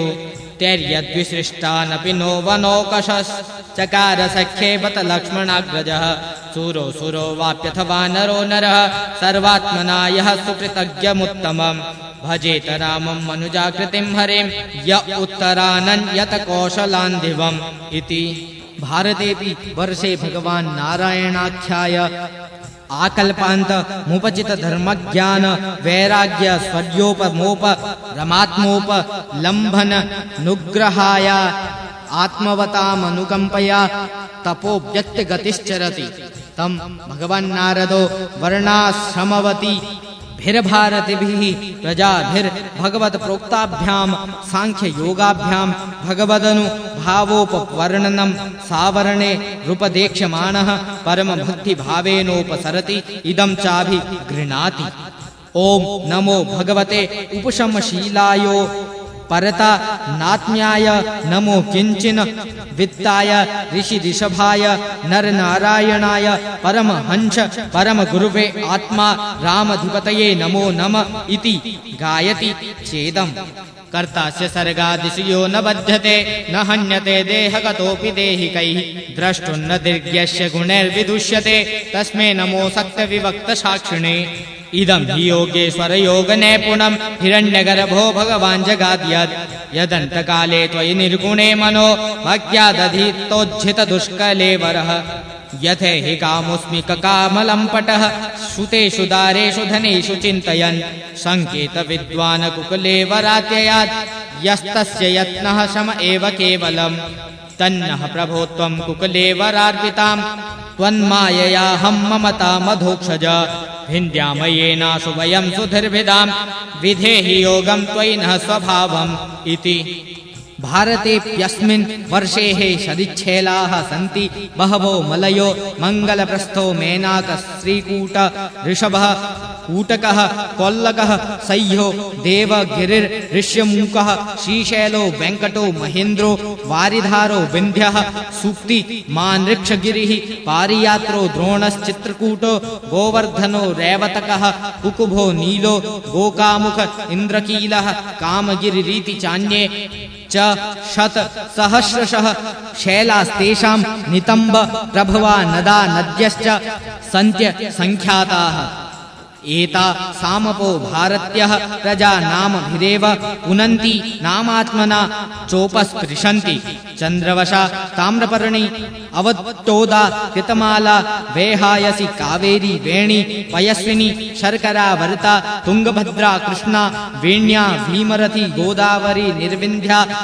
पयोष्णी तापी देवा सूर्या नर्मदा चर्मण्वती सिन्धुरन्ध्रः शोणश्च नदौ महानदी वेदस्मृति ऋषिकुल्या त्रिशामा कौशिकी मन्दाकिनी यमुना सरस्वती दृशद्वती गोमती सरयू रोधस्वती सप्तवती सुषोमा शतद्रुश्चन्द्रभागा मरुद्वृधा वितस्ता आस्नी विश्वेति महानद्यः। अस्मिन्नेव वर्षे पुरुषैर्लब्धजन्मभिः शुक्ललोहित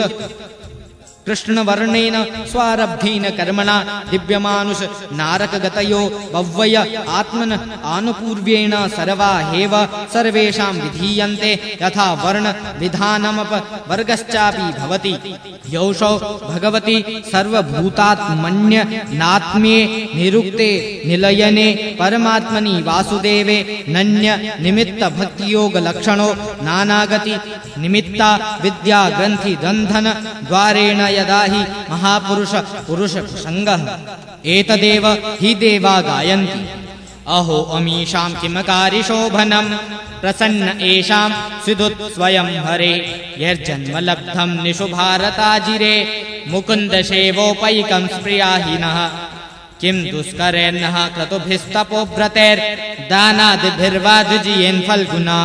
न यत्र नारायण पाद पंकजस् स्मृते प्रमुष्टातिशयेन्द्रिसोत्सवात् कल्पायुषां स्थानजयात् पुनर्भवात् क्षणायुषां भारत भूजयो वरं क्षणेन मर्त्येन कृतं मनस्विनः सन्न्यस्य संयात्य भयं पदं हरे न यत्र वैकुण्ठ कथा सुधापगा न साधवो भागवता दशाश्रयाः न यत्र यज्ञेश मखा महोत्सवाः सुरेश लोकोऽपि न वेत् ससेव्यताम् प्राप्ता निजातिं तु हि ये च जन्तवो ज्ञानक्रिया द्रव्यकलापसंभृतां न वेयतेरन्न पुनर्भवायते भूयो वनौका इव यान्ति बन्धनं ये श्रद्धया बर्हिषि भागशो हविर्निरुक्तमिष्टं विधिमन्त्रवस्तुतः एका पृथङ् नाम भिराहुतो मुदा गृह्णाति पुनः स्वयमाशिषां प्रभो सत्यं दिशत्यर्थितमर्थितो नृणां नैवार्थतो यत् पुनरर्थितो यतः स्वयं विधत्ते भजतामनिच्छता मिच्छापिधानं निजपादपल्लवम् यद्यत्र नः स्वर्गसुखावशेषितं स्विष्टस्य सुप्तस्य कृतस्य शोभनं तेना जनाभे स्मृतिजन्मनः स्यात् वर्षे हरिर्यद्भजतां शन्तनोति। श्रीशुक उवाच जम्बूद्वीपस्य च राजन्नुपद्वीपा नष्टौ हैक उपदिशन्ति सगरात्मजैर स्वान्वेषण इमां महीं परितो निखनद्भिरुपकल्पितान् तद्यथा स्वर्ण प्रस्थतश्चन्द्र शुक्ल आवर्तनो रमणको मन्दरः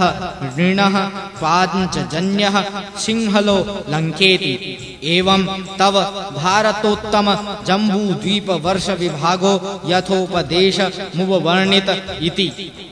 इति श्रीमद्भागवते महापुराणे पारमहंस्यां संहितायां पंचम स्कन्धे जम्बूद्वीप वर्णनं नामेकोनविंशोऽध्यायः। अथ विंशोऽध्यायः। श्रीशुक उवाच अतः परम प्लाक्षादीनां प्रमाण लक्षण संस्थानतो वर्ष विभाग उपवर्ण्यते। जम्बूद्वीपोऽयं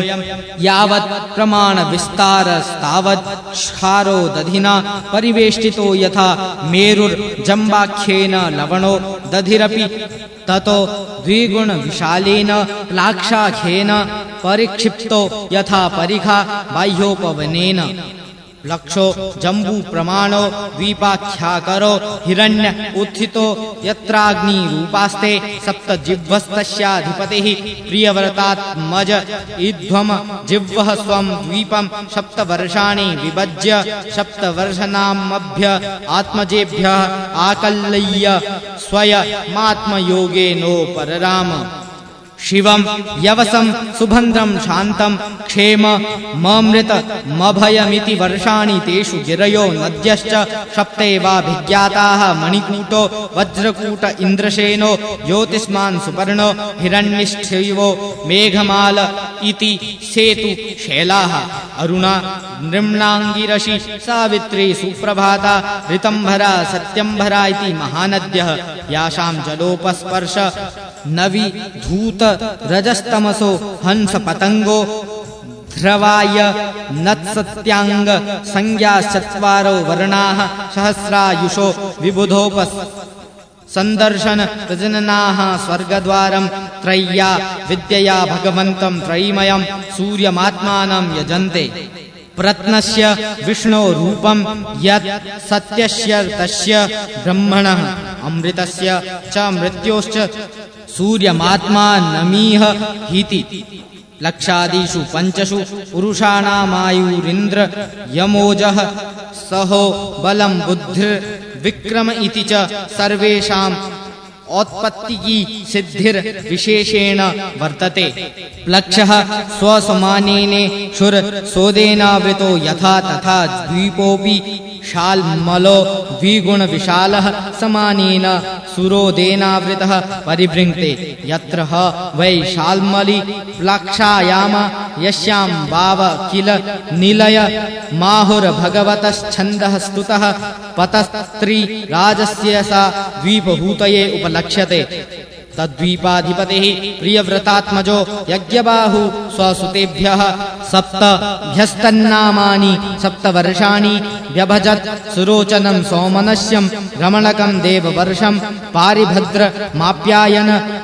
मविज्ञातम् इति। तेषु वर्षात्रयो नद्यश्च सप्तैवाभिज्ञाताः स्वरसः शतशृङ्गो वामदेवः कुन्दो मुकुन्दः पुष्पवर्षः सहस्रश्रुतिरिति। अनुमतिः शिनीवाली सरस्वती ऊहु रजनीनन्दा राकेति। तद्वर्षपुरुषाः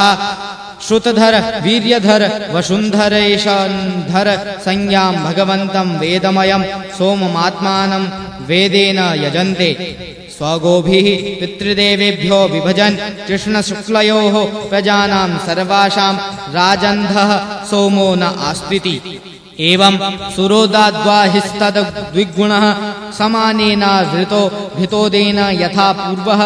कुशद्वीपो यस्मिन् कुशस्तम्भो देव जितस्तद्वीपाख्याकरो ज्वलन् इवापरः स्वसस्परोचिषा दिशो विराजयति। तद्वीपपतिः प्रेयव्रतो राजन् हिरण्यरेता नाम स्वं द्वीपं सप्तभ्यः स्वपुत्रेभ्यो यथाभागं विभज्य स्वयं तप आतिष्ठत। वसुवसुदान दृढ रुचिनाभिगुप्तस्तुत्य व्रत विवक्तवाम देवे नामभ्यः। तेषां वर्षेषु सीमा गिरयो नद्यश्चाभिज्ञाताः सप्त सप्तैव चक्र चतुःशृङ्गः कपिलश्चित्रकूटो देवानीक ऊर्ध्वरोमा द्रविण इति। रसकुल्या मधुकुल्या मित्रविन्दा श्रुतविन्दा देवगर्भा घृतच्युता मन्त्रमालेति। यासां पायोभिः कुशद्वीपौकशः कुशल कोविदाभियुक्त कुलक संज्ञा भगवन्तं जातवेद स्वरूपिणं कर्म कौशलेन यजन्ते। परस्य ब्रह्मणः साक्षात् जातवेदोऽसि हव्यवाट् देवानां पुरुषाङ्गानां यज्ञेन पुरुषं यजेति। तथा घृतोदात् बहिः क्रौञ्चद्वीपो द्विगुणः स्वमानेन क्षीरोदेन परित उपक्लिप्तो वृतो यथा कुशद्वीपो घृतोदेन यस्मिन् क्रोञ्चो नाम पर्वतराजो द्वीप नाम निर्वर्तक आस्ते योऽसौ गुह प्रहरणोन्मथित नितम्ब कुञ्जोऽपि क्षीरोदेन सिच्यमानो भगवता वरुणेनाभिगुप्तो विभवो बभूव तस्मिन्नपि प्रेयव्रतो घृतपृष्ठो नामाधिपतिः स्वे द्वीपे वर्षाणि सप्त विभज्य तेषु पुत्र नामसु सप्त रिक्थादान वर्षपान्निवेश्य स्वयं भगवान् भगवतः परमकल्याण यशस आत्मभूतस्य हरेश्चरणारविन्दमुपजगाम आमो मधुरुहो मेघपृष्ठः सुधामा भ्राजिष्ठो लोहितार्णो वनस्पतिरिति घृतपृष्ठसुतास्तेषां वर्षगिरयः सप्त सप्तैव नद्यश्चाभिख्याताः शुक्लो वर्धमानो भोजन उपबर्हिणो नन्दो नन्दनः सर्वतो भद्र इति अभया अमृतोघा आर्यका तीर्थवती वृत्तरूपवती पवित्रवती शुक्लेति यासां मम्भः पवित्रम मलमुपयुञ्जानाः पुरुष ऋषभ द्रविण देवक संज्ञा वर्षपुरुषा आपोमयं देवमपां पूर्णेनाञ्जलिना यजन्ते आपः पुरुषवीर्याः स्थ पुनन्तिर्भुर्भुवः सुवः तानः पुनीतामी वग्निः स्पृशतात्मात्मना भुव इति एवं पुरस्तात् क्षीरोदात् परित उपवेशितः शाकद्वीपो 32 जनायामः समानेन च दधिमण्डोदेन परितो यस्मिन् शाको नाम महिरुहः स्वक्षेत्र व्यपदेशको यस्य ह महासुर विगन्धस्थं द्वीपमनुवासयति तस्यापि प्रेयव्रत एवाधिपतिर्नाम्ना मेधातिथिः सोऽपि विभज्य 7 वर्षाणि पुत्रनामानि तेषु स्वात्मजान पुरो जवमनोजव पवमान धूम्रा नीक चित्र रेफ बहुरूप विश्वधार संज्ञान्निधाप्याधिपतीन स्वयं भगवत्यन्त आवेशित मतिस्तपोवनं प्रविवेश एतेषां वर्षमर्यादा गिरयो नद्यश्च सप्त सप्तैव ईशान उरुसिंहो बलभद्रः शतकेशरः सहस्रश्रोतो देवपालो महानस इति अनघा युर्दा उभयसृष्टिर्पराजिता पंचपदी सहस्र श्रुतिर्निजधृतिरिति तद्वर्ष पुरुषा हृत व्रत सत्यव्रत दानव्रतानुव्रत नामानो भगवन्तं वैवात्मकं प्राणायाम विधूत रजस्तमसः परमसमाधिना यजन्ते अन्तः प्रविश्य भूतानि यो विभृत्यात्मकेतुभिः अन्तर्यामीश्वरः साक्षात् पातु नो यद्वशे स्फुटम् एवमेव दधिमण्डोदात् परतः पुष्करद्वीपस्ततो द्विगुणायामः समन्तत् उपकल्पितः समानेन स्वादूदकेन समुद्रेण बहिरावृतो यस्मिन् बृहत्पुष्करं ज्वलन शिखामल कनकपत्रायुतायुतं भगवतः कमलासनस्य ध्यासनं परिकल्पितं तद्वीपमध्ये मानसोत्तर नामैक एवार्वाचीन पराचीन वर्षयोरमर्यादाचलो युतयो जनोच्छ्रायायामो यत्र तु चतस्रिषु दिक्षु 4 पुराणि लोकपाला नामीन्द्रादीनां यदु परिष्टात् सूर्यस्थस्य मेरुं परिभ्रमतः संवत्सरात्मकं चक्रं देवानाम होरात्राभ्यां परिभ्रमति तद्वीपस्याप्यधिपतिः प्रेयव्रतो वीतिहोत्रौ नामे तस्यात्मजो रमणक धात किनामानो वर्षपति नियुज्य स स्वयं पूर्वज वद भगवत कर्मशील एवास्ते तद्वर्ष पुरुषा भगवन्तं ब्रह्मरूपिणं सकर्मकेन कर्मणाराधयन्तीदं चोदाहरन्ति यत्तत्कर्ममयं लिङ्गं ब्रह्मलिङ्गं जनोर्चयेत् एकान्तमद्वयं शान्तं तस्मै भगवते नमः इति ऋषिरुवाच ततः परस्ताल्लोकालोक नामाचलो लोकालोक योरन्तराले परित उपक्षिप्तः यावान्मान सोत्तर मेर्वोरन्तरं तावती भूमिः काञ्चन्या दर्शत लोपमा यस्यां प्रहितः पदार्थो न कथञ्चित् पुनः प्रत्युपलभ्यते तस्मात् सर्वसत्त्व परिहृताशीत लोका लोक इति समाख्या यदनेनाचलेन लोका लोकस्यान्तरवर्तिना वस्थाप्यते स लोकान् प्रयान्ते परित ईश्वरेण विहितो यस्मात् सूर्यादीनां ध्रुवापवर्गाणां ज्योतिर्गणानां गभस्तयोर्वाचीनां स्त्रिलोका नावितन्माना न कदाचित् पराचीना भवितुमुत्सहन्ते तावदुन्न हनायामः एता वां लोक विन्यासो मान लक्षण संस्थाभिर्विचिन्तितः कविभिः स तु 50 कोटि गणितस्य भूगोलस्य तुरीय भागोऽयं लोकालोकाचलः तदुपरिष्टाच्चत सृष्ट्वा शाश्वात्मयोनिना खिल जगद्गुरुणा धिनिवेशिता ये द्विरद पतय ऋषभः पुष्कर चूडो वामनो पराजित इति सकल लोकस्थित हेतवः तेषां स्वविभूतीनां लोकपालानां च विविध वीर्योपबृंहणाय भगवान् परम महापुरुषो महाविभूति परिरन्तर्याम्यात्मनो विशुद्धसत्त्वं धर्मज्ञान वैराग्ये स्वर्या ज्यष्ट महासिद्ध्युपलक्षणं विशक्षेनाधिभिः स्वपार्षद प्रवरैः परिवारितो निज वरायुधोप शोभितैर निज भुजदण्डैः सन्धारयमाणस्तस्मिन् गिरिवरे समन्तात् सकल लोकयस्तस्तय आस्ते आकल्पमेव वेशं गत एष भगवानात्मयोगमायया विरचित विविध लोकयात्रा गोपी था येत्यर्थः योऽन्तर विस्तार एतेन ह्यलोक परिमाणं च व्याख्यातं यद्बहिर्लोकालोकचलात् ततः परस्ताद्योगेश्वर गतिं विशुद्धामुदाहरन्ति अण्डमध्यगतः सूर्यो द्यावा भूम्योर्यदन्तरं सूर्याण्डगोलयोर्मध्ये कोट्यः स्युः 25 मितेण्ड एष एतस्मिन् यद् भूततो मार्तण्ड इति व्यपदेशः हिरण्यगर्भ इति यद्हिरण्याण्डसमुद्भवः सूर्येण हि विभज्यन्ते दिशाखं द्योर्महीविदा स्वर्गापवर्गो नरकारशोकांशी च सर्वशः देवतिर्यङ्गमनुष्याणां सरीसृपसविरुधां सर्वजीवनिकायानां सूर्य आत्मा दृगीश्वरः इति श्रीमद्भागवते महापुराणे पारमहंस्यां संहितायां 5 स्कन्धे भुवनकोशवर्णने समुद्रवर्षसन्निवेश परिमाणलक्षणो नाम 20ोऽध्यायः अथैकविंशोऽध्यायः श्रीशुक उवाच एतावानेव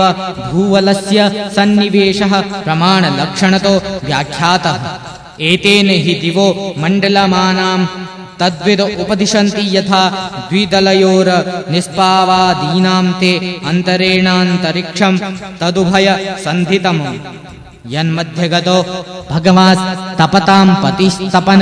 आतपेन त्रिलोकीं प्रतपत्य वभाषयत्यात्मभाषा स एष उद्गयन् दक्षिणायन वैपुव तसंज्ञाभिर्मान्द्य शैघ्रय समानभिर्गते भिरारोहणावरोहण समानस्थानेषु यथा सवनं भिपद्यमानो मकारादिषु राशिष्वहोत्रात्राणि दीर्घ ह्रस्व समानानि विधत्ते यदा मेषतुलयोर्वर्तते तदा होरात्राणि समानानि भवन्ति यदा वृषभादिषु 5 च राशिषु चरति तदा हान्येव वर्धन्ते ह्रसति च मासि मास्येकेका घटिका रात्रिषु यदा वृश्चिकादिषु 5 वर्तते तदा होरात्राणि विपर्ययाणि भवन्ति यावद्दक्षिणायन्नमहानि वर्धन्ते यावदुद्गयनं रात्रयः एवं नवकोटय 51 योजनानां मानसोत्तर गिरिपरिवर्तनस्योपदिशन्ति तस्मिन्नेन्द्रिपुरीं पूर्वस्मान् मेरोर्देवधानीं नाम दक्षिणतो यां संयमनीं नाम पश्चाद्दारुणीं निम्लोचनीं नाम उत्तरतः सौम्यां विभावरीं नाम तासूदय मध्याह्नास्तमय निशीथानीति भूतानां प्रवृत्ति निवृत्ति निमित्तानि समय विशेषेण मेरोश्चतुर्दिशम् तत्रत्यानां दिवसमध्यङ्गत एव सदादित्यस्तपति सव्ये नाचलं दक्षिणेन करोति यत्रोदेति तस्य समानसूत्रनिपाते निम्लोचति यत्र क्वचन स्यन्देनाभितपति तस्य हैष समानसूत्रनिपाते प्रस्वापयति तत्र गतं न पश्यन्ति ये तं समनुपश्येरन् यदा चेन्द्रियाः पुर्याः प्रचलते 15 घटिकाभिर्याम्यां सपाद कोटिद्वयं योजनानां 12.5 लक्षाणि साधिकानि चोपयाति एवं ततो वारुणीं सौम्यामेन्द्रीं च पुनस्तथान्ये चग्रहा सोमादयो नक्षत्रेः सह ज्योतिश्चक्रे समभ्युद्यन्ति सह वा निम्लोचन्ति एवं मुहूर्तेन 34 लक्षयोजनान्यष्टशताधिकानि सौरौ रथस्त्रीय मयोषौ चतस्रिषु परिवर्तते पुरीषु यस्यैकं चक्रं 12 षण्णेमि तृणाभि संवत्सरात्मकं समामनन्ति तस्याक्षो मेरोर्मूर्धनि कृतो मानसोत्तरे कृतेतर भागो यत्र प्रोतं रविरथचक्रं तैलयन्त्र चक्रवद् भ्रमन्मा न सोत्तरगिरौ परिभ्रमति तस्मिन्नक्षे कृतमूलो द्वितीयो क्षतूर्यमानेन संमितस्तैलयन्त्राक्षवद् ध्रुवे कृतो परिभागः रथ निडस्सु 37 लक्षयोजना यस्तत तुरीय भागविशालस्तावान् रविरथ युगो यत्र हयाश्छन्दो नामानः सप्तारुणयोजिता वहन्ति देवमादित्यम् पुरस्तात् सवितुर्ऋणः पश्चाच्च नियुक्तः श्रोत्यै कर्मणि किलास्ते तथा बालखिल्या ऋषियोऽङ्गुष्ठपर्वमात्राः 60 पुरतः सूर्यं सुक्तवाक्काय नियुक्ताः संस्तुवन्ति तथान्ये च ऋषयो गन्धर्वाप्सर्गो नागा ब्राह्मण्यो यातुधाना देवा इत्येकैकशौ गणाः 14 मासि भगवन्तं सूर्यमात्मानं नानानामानं नानानामानः पृथक् कर्मभिर्द्वन्द्वश उपासते लक्षोत्तरं 9.5 योजन परिमण्डलं भुवलयस्य क्षणेन सगभ्युत्युत्तर दिव्य सहस्र योजनानि स भुङ्क्ते इति श्रीमद्भागवते महापुराणे पारमहंस्यां संहितायां पंचम स्कन्धे ज्योतिश्चक्र सूर्य रथमण्डल वर्णनं नामैकविंशोऽध्यायः अथ 22 राजोवाच यदेतद्भगवत् आदित्यस्य मेरुं ध्रुवं च प्रदक्षिणेन परिक्रामतो राशिनामाभिमुखं प्रचलितं चाप्रदक्षिणं भगवतोपवर्णित ममुष्य वयं कथमनु निमिमहीति स होवाच यथा कुलालचक्रेण भ्रमता सह भ्रमतां तदाश्रयाणां पिपीलिकादीनां गतिरन्येव प्रदेशान्तरेष्वप्युपलभ्यमानत्वादेवं नक्षत्रराशिभिरुपलक्षितेन कालचक्रेण ध्रुवं मेरुं च प्रदक्षिणेन परिधावता सह परिधावमानानां तदाश्रयाणां सूर्यादीनां ग्रहाणां गतिरन्येव नक्षत्रान्तरे राश्यन्तरे चोपलभ्यमानत्वात् स एष भगवान् त्रिपुरुष